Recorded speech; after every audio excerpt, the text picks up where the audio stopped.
Welcome back, everybody. I'm your host, Kelly Sparks, aka Redbeard.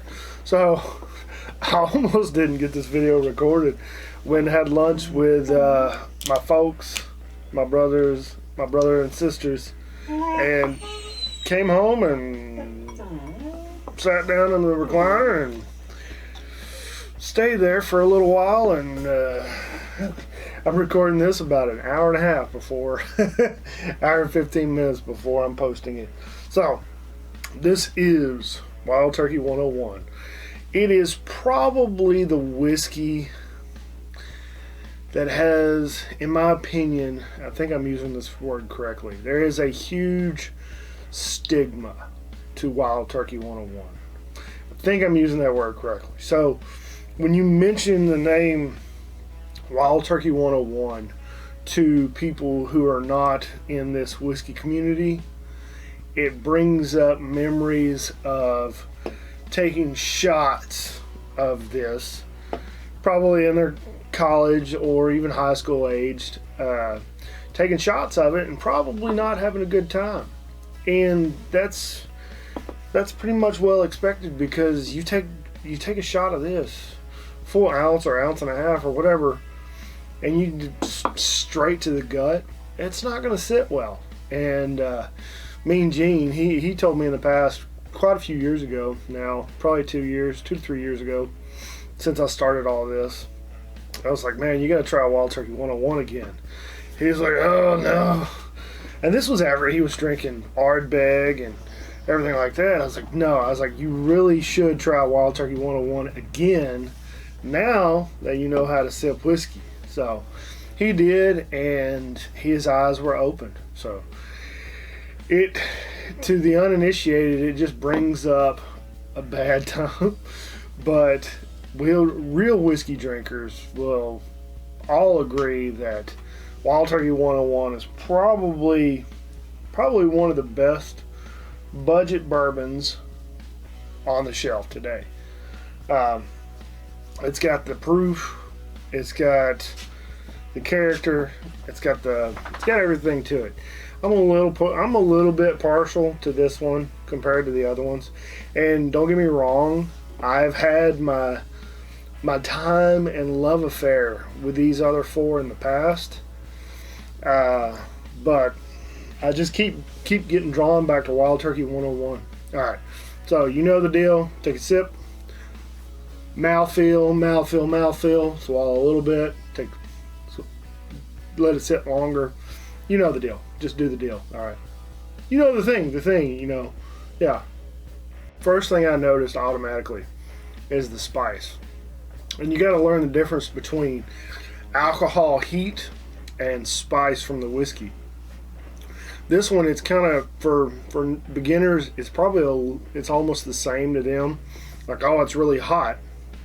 But after you swallow it, if your mouth is still tingling, that's the spice in the whiskey, not from the alcohol. Because I believe this one is a higher mash bill, and like I said, I'm horrible about doing research. Somebody commented the other day and left some information on one of these videos. I think it was the Maker's Mark video from yesterday. Yeah, I'm having a brain fart. And they left some information about Maker's Mark. Man, I totally appreciate that, because my ADD, and I have good intentions and bad follow through. But the spice, it's almost like, for me, it's like cinnamon covered graham crackers is kind of what the image that's coming up in my mind.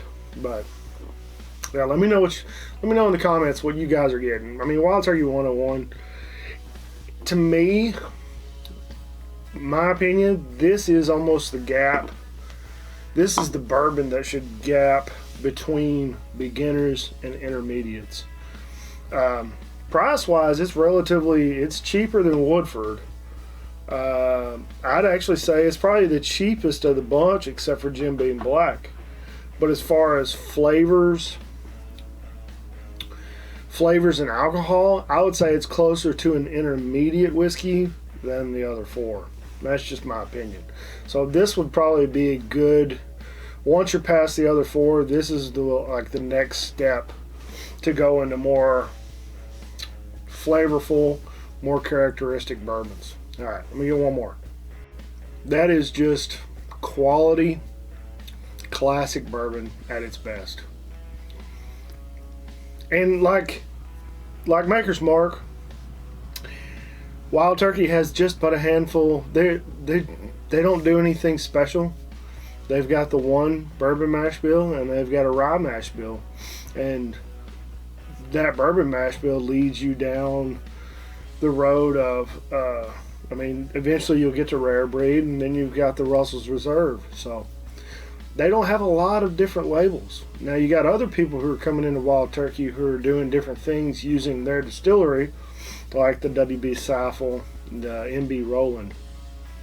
Those are old mash bills, but they're used out Wild Turkey, so you can still kind of get a sense of that Wild Turkey distillery even in those whiskeys. It's all on where it's made and where it's aged. Like, each distillery has a distinct body and presence, and that is felt in all of its bourbons. I can promise you that. Like, you can tell, like, oh, that feels like a Heaven Hill product, or that feels like a Jim Beam product. So anyway, Wild Turkey 101. It's good juice. That's all it needs to be said about it. Anyway, thanks for watching, guys. This has been Bourbons for Beginners. I might try to do a Bourbons for Intermediates here in another month or so. We'll see. We'll see what happens. I don't know. I don't really plan these out. They just kind of happen. Anyway, thanks for watching. Like the video, subscribe. Check the description below for all the ways to help out with the bills around the house. Thanks to everybody for commenting. Oh yeah, and somebody commented the other day, I don't have my phone on me, otherwise I'd give it a shout out.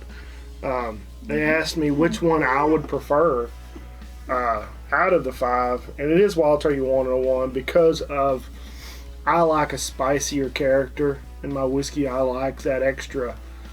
It's probably the same reason why I like pre-workouts that make my face just itch and tingle, and it's like ants crawling all over your skin.